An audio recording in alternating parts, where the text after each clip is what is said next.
programa Histórias e Conquistas, hoje entrevista um empresário que atua há cerca de 31 anos em Balneário Camboriú.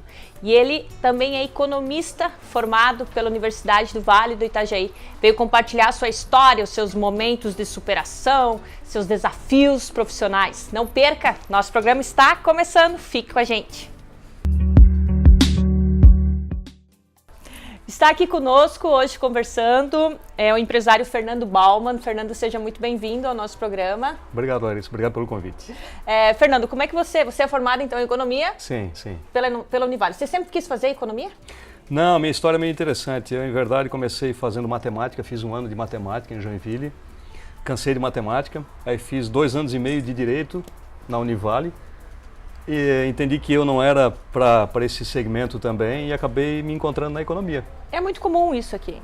O Sim. pessoal sempre comenta que fez uma faculdade antes, depois acabou mudando. E não há com que se preocupar com isso, né? A gente cobra demais, às vezes, dos nossos filhos, que eles têm uma definição desde cedo. E eu digo o seguinte, vocês têm que encontrar aquilo que vocês são melhores, aquilo que dá o frio na barriga, que te dá prazer em fazer. Isso só o tempo vai ensinar. Com certeza. Fernando, e com relação à sua vida profissional? Você me contou aqui nos bastidores que você começou a trabalhar com a sua família, é isso? Sim. Nós temos minha família tem uma empresa já há 40 anos aqui em Balneário Camboriú, 41 anos. Tem uma indústria ligada à área de esquadrias de alumínio, vidros. E eu trabalhei durante muito tempo lá. E a partir de 2002 eu comecei a ter algumas experiências fora. Foi onde nós... Fora do ambiente familiar, com a experiência de negócio, né? Com outros sócios. E isso acabou me levando para a história que eu tenho hoje, que eu trago hoje comigo. Hoje eu sei que você é sócio proprietário da BBA Sistemas para Envidraçamento Reiki. Isso, simples assim. Tá certo. Você pode contar pra gente uma grande conquista profissional?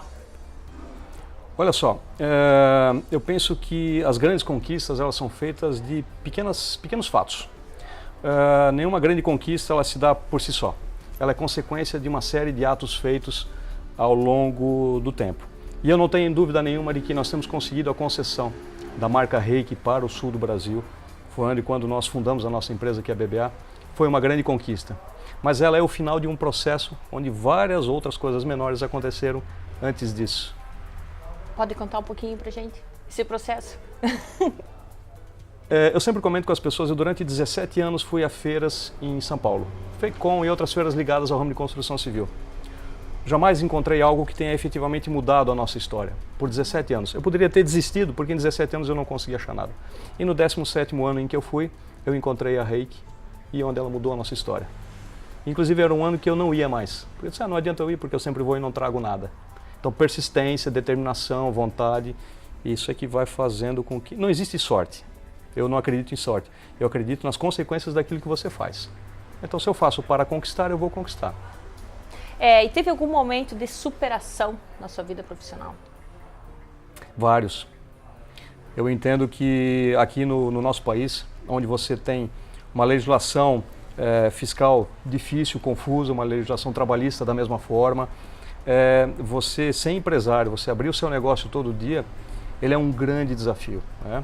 E sempre olhando para frente, porque nós percebemos que normalmente a gente está preocupado com aquilo que está acontecendo no momento e não olhando para frente.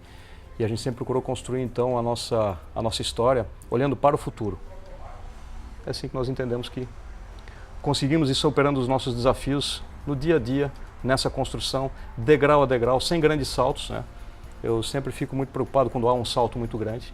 Porque o tombo pode ser maior.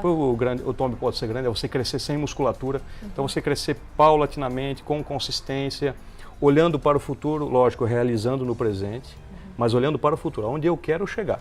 E é uma característica interessante, porque hoje em dia se tem uma dificuldade muito grande da geração Y, por exemplo, entender isso. Sim. Desse crescimento gradual. Sim. Paulatinamente, como você colocou, e crescendo aos poucos com musculatura. Sim. Então, realmente, que é os desafios do cotidiano, do dia a dia. Nós somos muito imediatistas, né? E qualquer resultado ele se dá ao longo de um período, ao longo de um tempo.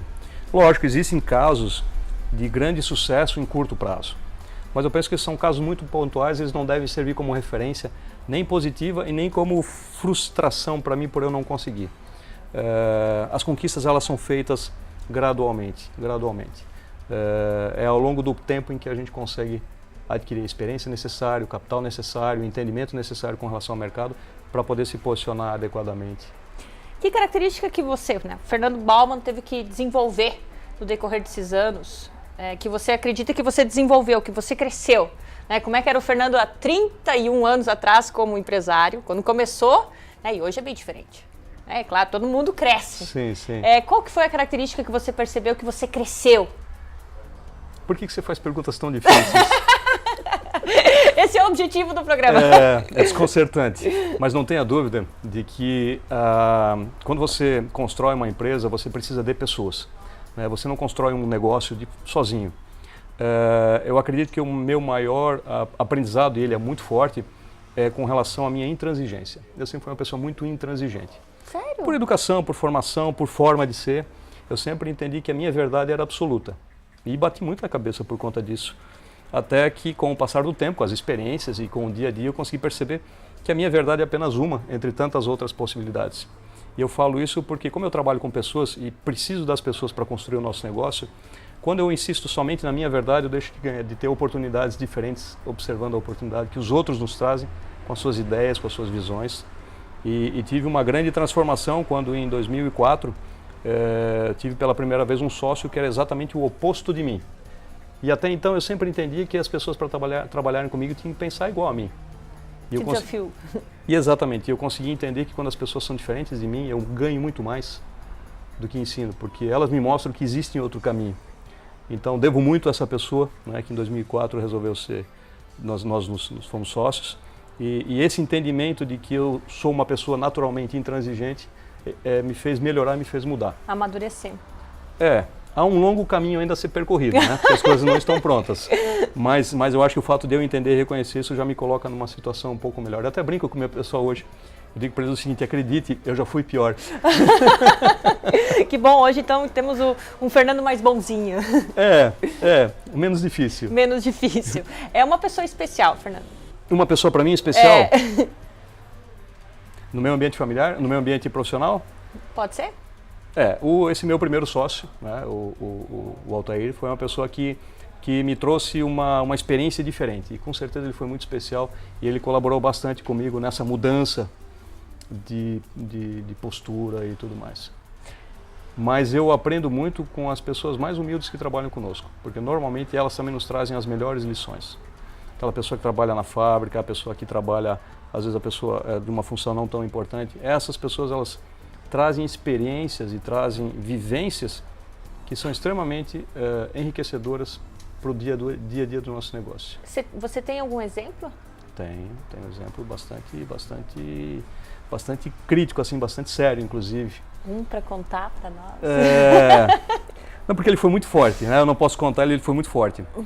Mas era a pessoa mais humilde da empresa familiar onde eu trabalhava, era a pessoa mais simples, e eu num determinado momento, num momento de ruptura do meu controle, eu falei um determinado palavrão que eu não deveria ter falado. E depois disso ela disse assim para mim: você não devia ter feito isso. E era a pessoa mais humilde da nossa empresa, humilde em termos de escolaridade, né? Uhum. Inclusive salarial. E até hoje eu agradeço ela, porque ela me deu uma grande lição. E eu entendi o que ela falou. Que bacana, parabéns. E tento levar para o meu dia a dia, às vezes a gente esquece, mas tento levar isso para o meu dia a dia sempre como um aprendizado. Nós hoje atualmente, né, estamos vivendo um momento difícil, economicamente, politicamente. Sim. O que você considera importante para um profissional? Um executivo, um empresário, características imprescindíveis para ele aproveitar esse momento, ter ele como oportunidade? Uhum. Primeiro, parar de reclamar. Ótimo. Porque eu acho que quando eu fico reclamando, eu fico perdendo meu tempo naquilo que é o mais importante. Segundo, eu penso que qualquer profissional, independente da importância dele dentro, todos são importantes, independente do nível de responsabilidade dele dentro do negócio, ele tem que continuar se aprimorando. Eu acho que nós temos hoje uma grande oportunidade de olhar para dentro do nosso negócio e refazer aquilo que a gente não fez de forma adequada. Porque a verdade, a gente viveu nos últimos 10 anos um boom de crescimento econômico ao qual nós não estávamos preparados para isso, nós não estávamos acostumados com isso. Eu até comento que quem tem menos de 30 anos não sabe o que é crise. Vai saber agora. Vai saber agora. Quem tem menos de 30 anos não sabe o que é crise porque nasceu num período de grande euforia nacional, né? Se verdadeiro ou não, mas ela aconteceu. E nós construímos também as nossas empresas baseadas nesse momento, muitas vezes com custos desnecessários, não investindo de forma adequada na especialização dos colaboradores, em equipamento, em tecnologia, em desenvolvimento de material. E eu entendo que nós temos hoje uma grande oportunidade de olhar para dentro do nosso negócio e refazer tudo que tiver que ser refeito. Porque é o seguinte, ninguém aprende com sucesso. Eu aprendo com a derrota. Quando eu perco é que eu aprendo. Então eu vejo que o momento que a gente vive é um momento de grande oportunidade de crescimento. E a palavra crise dentro da nossa empresa ela é proibida de falar. Proibida. A crise é uma oportunidade de a gente ver o que pode ser feito diferente, o que pode ser melhorado. E nós não tiramos, nós não reduzimos os nossos investimentos que nós vimos fazer. Logicamente, nós estamos fazendo uma adequação ao negócio, com certeza. Mas todos os nossos projetos estão continuando da mesma forma. A gente não reduziu em nada aqueles nossos investimentos. E o que acontece? Eu vejo que isso é uma característica nossa aqui, né? Nós sempre fizemos o curto caminho longo. A gente não planeja e passa o resto da vida consertando o que está errado. Exatamente. A gente precisa fazer o longo caminho curto, planejar, e quando fazer de uma vez só. Então, se eu olho para a crise e dou uma importância muito grande para ela, é porque eu estou preocupado apenas com o presente. E na nossa empresa, nós nos preocupamos com o futuro, aonde eu quero chegar. Então, essa crise, ela incomoda? Sim. Ela atrapalha? Sim. Mas não é ela que vai fazer nós mudarmos os nossos projetos, que são de médio e longo prazo. Nós procuramos não fazer projeto de curto prazo. Sempre de longo prazo. Sempre de longo prazo. Tem alguma estratégia específica para isso que você usa? Não, eu acho que o momento, a situação, as oportunidades que vão surgindo e que vão nos fazendo caminhar por situações possíveis, né? Nós viemos desde o ano passado num processo de início de ampliação do nosso negócio para outros estados do Brasil. Nós atendemos Paraná, Santa Catarina e Rio Grande do Sul. E nós começamos com um produto específico que nós lançamos, que é uma linha de guarda-corpo chamada Duotec, a vender esse produto para outras regiões do Brasil. Isso é uma experiência nova que está nos ampliando o mercado, está nos dando bastante trabalho, está nos custando também, porque isso é um investimento de médio e longo prazo, mas não decidimos por acreditarmos que esse é o caminho. É isso que nós temos que fazer. Fernando, nós temos que dar um tempo para o break. Certo. Daqui a pouquinho estamos de volta, conversando hoje com o Fernando Baumann. Programa Histórias e Conquistas, hoje entrevistando o empresário há cerca de 31 anos em Balneário Camboriú, Fernando Baumann. Ele veio compartilhar conosco a sua trajetória profissional e agora eu quero saber o hobby dele. Eu sei que você é muito conhecido por ser um ciclista, né? Adora ciclismo. Conta um pouquinho pra gente. Então, a bicicleta ela entrou na minha vida fazem aí uns 14 anos aproximadamente, 13, 14 anos. Eu corria de moto antes, e aí chegou um momento em que correr de moto começou a ficar muito caro, e eu estava muito enlouquecido em cima da moto e nasceu meu segundo filho, então eu entendi que era momento de parar e achar outras alternativas, né? Porque aquilo não ia dar certo. Então eu comecei aos poucos a me envolver com bicicleta. Fiz a minha primeira grande viagem em 2003, que eu fiz São Paulo, Balneário Camboriú, fiz pelo litoral. Lembro inclusive que em todo o trajeto eu não encontrei um ciclista na estrada. Hoje, em qualquer momento que você ande na rodovia, você vai encontrar pessoas pedalando, né? Na época não tinha ninguém. E aí eu comecei a fazer vários desafios e ao longo desses anos fiz muitos desafios de bicicleta. E hoje eu incorporei a bicicleta ao meu estilo de vida, né? Eu evito usar automóvel, não gosto de carro. Você vai trabalhar de bicicleta? Eu normalmente vou trabalhar de bicicleta, a não ser que esteja chovendo ou que eu tenha outro compromisso. Por exemplo, hoje eu não consegui trabalhar de bicicleta, porque era muito importante eu vir aqui no seu programa. E se eu fosse vir de bicicleta, talvez eu chegasse num estado não muito interessante. E então eu precisei vir de automóvel, mas eu evito ao máximo usar automóvel e uso bicicleta como um veículo mesmo do dia a dia. Todo dia? Sempre que possível, o máximo possível, praticamente todo dia. E tem alguma coisa assim, porque tem muitas pessoas que trazem do esporte para a sua vida, né, em especial profissional. Sim. O que você teria assim como aprendizado com relação ao ciclismo? Nossa, a bicicleta me trouxe muitas lições, muitas lições. Falei antes de um sócio que eu tive, que me agregou muito conhecimento, né? Mas a bicicleta foi também meu complemento nessa situação toda, e vários exemplos, vários. Primeiro na questão de que as coisas são construídas paulatinamente. Quando você faz uma longa viagem de bicicleta, você não tem noção do quanto você... a impressão que você tem é que você não andou muito. Você consegue ver que andou quando olha para trás. Esse é um grande exemplo. Então, pedal a pedal você faz 600, faz 1.000, eu já fiz 1.800 quilômetros. Outra questão também que a bicicleta traz como exemplo é medir o tamanho das coisas, né? Quando você está no pé de um morro e olha o tamanho dele, você possivelmente não vai subir. Agora, se você baixar a cabeça, pedalar, você sobe e não sente. Para o dia a dia, isso vale de uma forma perfeita. Se eu começo a medir as dificuldades do meu dia a dia, eu não saio de casa. Eu tenho que baixar a cabeça e fazer. É isso que eu tenho que é o meu dia a dia. Eu preciso enfrentar sem medir a dificuldade. Então a gente aprende a não medir a dificuldade em cima de uma bicicleta.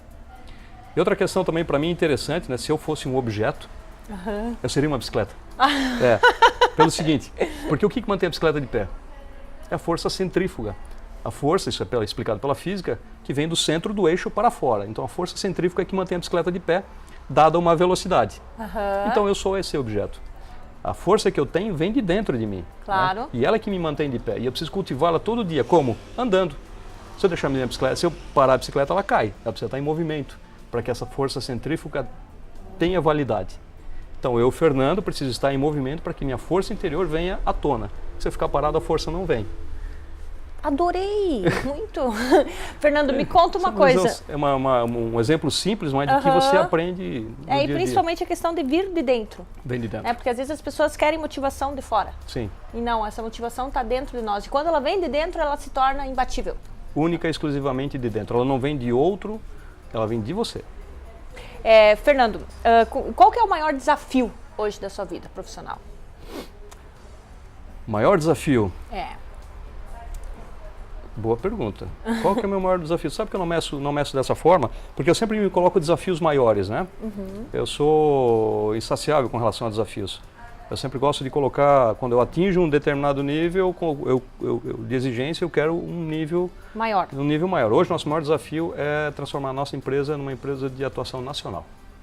Esse é o nosso objetivo, de médio prazo. Médio e longo prazo. Isso não vai acontecer em 1 ou 2 anos, é um projeto para pelo menos 5 anos. Que a nossa empresa consiga ter uma atuação nacional. A gente já tem alguns locais pontuais onde a gente atua, obras em São Paulo, obras em Rondônia, negociações na Bahia, negociações em Belém, mas ainda é algo no universo de médio e longo prazo, mas esse vai ser o nosso desafio. O que você acha, o que você acredita que cada pessoa pode fazer para construir um Brasil melhor? Fazer a sua parte. Pois é. E fazer a sua parte é uma coisa muito simples, muito simples. Fazer a sua parte é se colocar no lugar do outro. Né?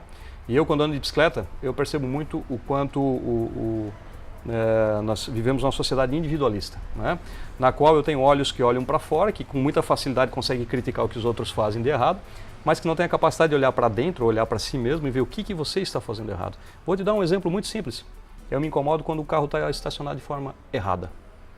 Quantas vezes eu já saí do meu automóvel, olhei para ele e vi que ele estava ocupando o lugar de 2 automóveis. Eu volto e eu arrumo ele. Hoje ainda tive um exemplo desse que eu precisei achar o lugar para estacionar, tinha uma vaga disponível, um automóvel estacionado no meio de 2 vagas. Será que a pessoa não pensou? Será que ela estava com pressa? Bom, não cabe a mim julgar, né? Não vou fazer isso. Mas eu sempre tenho a preocupação de eu fazer o melhor para não impactar naquilo que os outros, para os outros. E em pequenas ações também, né? Tudo em pequenas ações. Como a gente falou antes, o que constrói o sucesso? Ou o que é um sucesso grande? Ele é um somatório de pequenos fatos. Então a gente vai mudar o nosso país a partir do momento que a gente entender que quem muda somos nós. Não é a classe política, não é ninguém. E no Brasil a gente tem esse costume de transferir para outro a responsabilidade. Acabamos falando dessa força centrífuga, é a mesma coisa. A gente transfere para outros a responsabilidade sobre o nosso sucesso. E não é, o compromisso é de cada um de nós. Atravessar na faixa de segurança, parar o automóvel adequadamente, não furar a fila, certo? E aí você vai enumerando uma série de questões, se erra um troco na hora do mercado, você diz, o seu troco está errado. Pequenas ações, simples, que não vão mudar muita coisa a história, mas que somadas vão colocar o país numa nova realidade, né? Então, voltando à questão do momento político que a gente vive, que é um momento muito difícil, mas eu também entendo que é um momento de oportunidade, porque o país passa a discutir toda a situação que ele vive, as pessoas começam a participar, e isso é muito importante. Eu acho que a gente vive um momento de ruptura que vai trazer bons resultados para nós no futuro. Mas, e aí eu fico pensando, né, se discute muito a questão da classe política, eu digo para você o seguinte, a maioria daqueles que criticam, nós que criticamos a classe política, numa situação daquela, talvez faria a mesma coisa, talvez fizesse a mesma coisa. Porque isso é intrínseco à nossa sociedade, de uma certa forma, tirar vantagem quando é possível. Então eu acho que é uma revisão que nós temos que fazer internamente com relação aos nossos comportamentos, aquilo que nós entendemos como verdade, como valores, né? Eu tive uma vez uma situação muito interessante, já fazem, sei lá, 20 anos, talvez mais. Nós tínhamos a polícia rodoviária aqui em Itajaí. E aí eu fui a São Paulo e tinha deixado meu carro no aeroporto e voltei. E tinha uma blitz e a polícia rodoviária me parou. Determinada pessoa me parou. E aí ele disse, seu Fernando, o senhor estava a 120 km horários. Isso já era 11 horas da noite, estava cansado, louco para ir para casa. Eu disse, é verdade. Ele disse, seu Fernando, eu vou ter que lhe multar. Eu disse para ele, então, senhor, por favor, cumpra a sua função. Eu estava errado, senhor, por favor, me multe. É isso que o senhor tem que fazer. Aí ele me deu a multa e eu vim para casa. Bravo com a minha situação, lógico, não devia estar àquela velocidade, mas reconhecendo que se eu errei, eu tenho que assumir. E a gente tem uma grande dificuldade de assumir as nossas responsabilidades, em tudo. Pode ver, quando a gente acha uma alternativa de desviar ou de transferir a responsabilidade, a gente faz isso. A gente não assume nada, né? Então a gente tem que assumir a responsabilidade e talvez a gente consiga. A gente também erra muito no dia a dia, né? Mas tem que estar o tempo todo se policiando para evitar que o erro aconteça. O que é sucesso para ti? Você se considera uma pessoa de sucesso? Com certeza eu estou vivo. O fato de eu estar vivo já é muito importante, né? Porque enquanto eu estou vivo é porque a minha missão aqui ainda não se encerrou e eu tenho muita coisa a contribuir. O fato de existir um momento presente e de eu ter a oportunidade de trabalhar com pessoas, para mim, é a minha maior motivação e é o resultado que eu considero sim como um sucesso. Você falou em missão. Qual que é o legado que você quer deixar ao mundo? Sim. Eu vou linkar essa tua pergunta à resposta anterior. Sucesso para mim não é ganhar dinheiro. Nunca foi. Nunca foi. Porque eu penso que isso tudo é muito efêmero.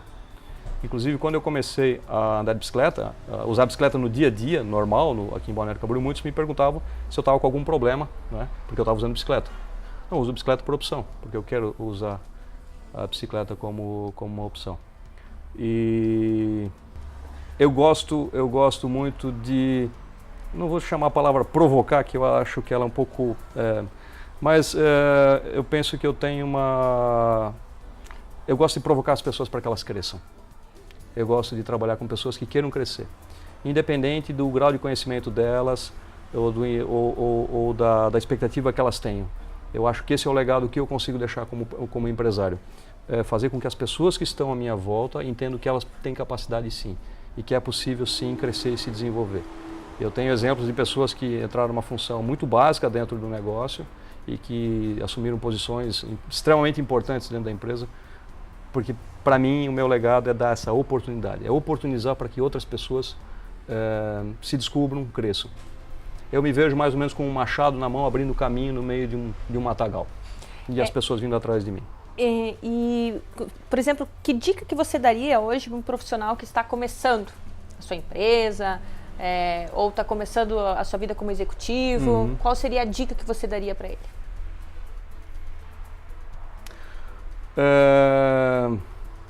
Eu vou dar uma dica não no sentido profissional, eu vou dar uma dica no sentido pessoal. A vida é a ciência do equilíbrio, onde você tem que fazer de tudo um pouco e tudo dentro do seu tempo. Se você quer ser um bom profissional, você precisa se dedicar a ser um bom profissional, mas você não pode esquecer que você tem família, você não pode esquecer que você é um ser vivo que precisa de atividade física, que você é um ser social que precisa se relacionar com as pessoas. Então, tudo no seu devido tempo. Eu vejo muitas vezes, eu passei por essa experiência também, no qual eu fiquei 12 anos sem tirar 2 dias de férias. Certo? 12 anos? 12 anos. E eu perdi a oportunidade de ver os meus filhos crescerem. Depois eu consegui recuperar. Acredito que tenha conseguido recuperar. Mas é algo que eu me enfiei dentro do trabalho porque eu entendia que a minha contribuição para a minha família seria dar uma condição de vida boa para ela. E não é. Não é isso que eles pedem. Eles pedem carinho, atenção, compartilhamento, um pai presente, é isso que eles precisam. Então, nós precisamos ter equilíbrio naquilo que a gente faz, onde o equilíbrio é um somatório de pequenas partes, dos papéis que a gente desenvolve no dia a dia, né? Eu, como homem, desenvolvo um papel como pai, como marido, como empresário, como pessoa que vive numa sociedade, num contexto. Eu preciso exercer esses papéis. Em alguns momentos um mais intenso, outros momentos menos intenso com outros papéis, mas nós precisamos entender que eles são importantes para a construção do ser. Porque eu tenho um outro entendimento, Larissa. A nossa passagem por aqui, ela é passageira. E o que nós vamos conseguir levar quando nós sairmos desse mundo material para onde nós vamos não é o que a gente construiu como bem material. É o que a gente construiu, é o legado que a gente deixou, é o que a gente construiu com relação ao nosso relacionamento, aos nossos relacionamentos, a família que a gente conseguiu construir, as amizades que a gente conseguiu fazer, o bem que a gente fez para o próximo. Eu penso que a gente não pode nunca esquecer disso. Porque ninguém sabe o tempo que vai ficar aqui. Adorei! Fernando, vamos agora para o Minuto Coach. Daqui a pouquinho a gente volta, tá? Bacana.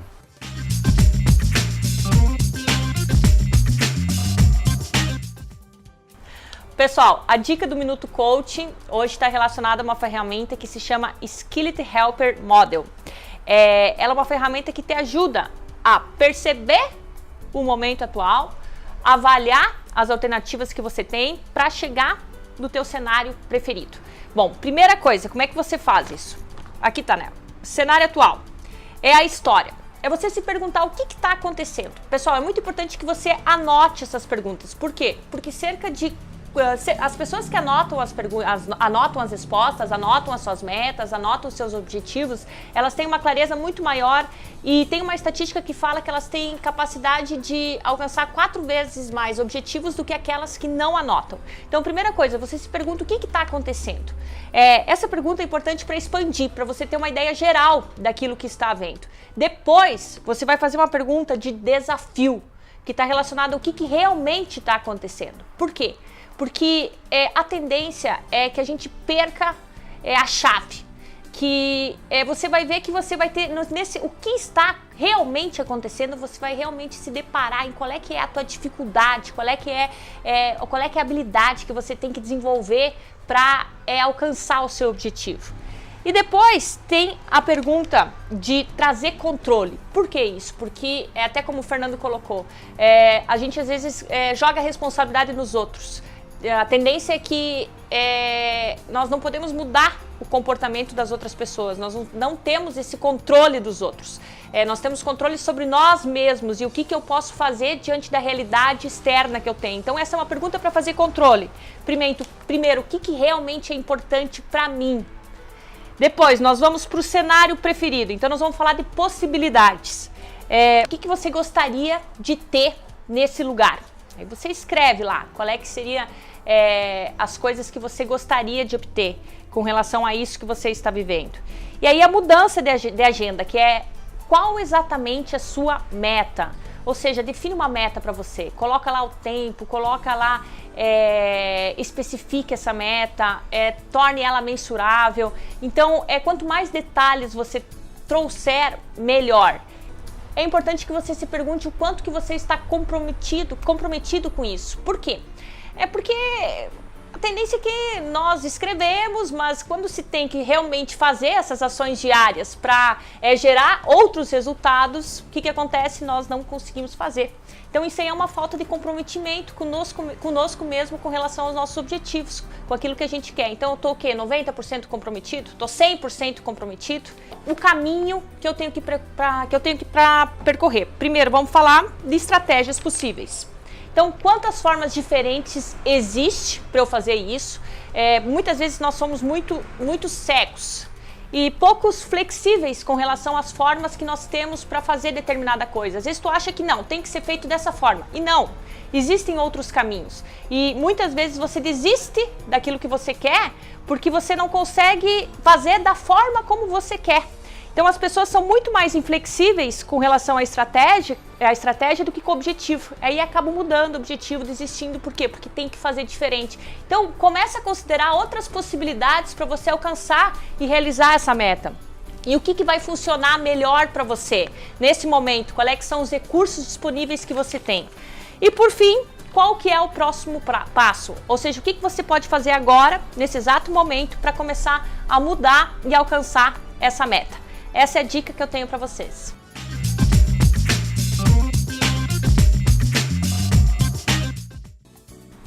Fernando, temos que encerrar o nosso programa. Quero agradecer a tua participação. Obrigado, Larissa. Muito obrigada, adorei. Aprendi muito contigo hoje. Opa, da mesma forma. Quero agradecer também as Lojas Atrativa, que fica aqui na Oswaldo Reis, 1540. E a você, nosso telespectador, uma ótima semana. Que você consiga aí realizar todos os teus objetivos profissionais e, como disse o Fernando, equilibrar todos os papéis da sua vida.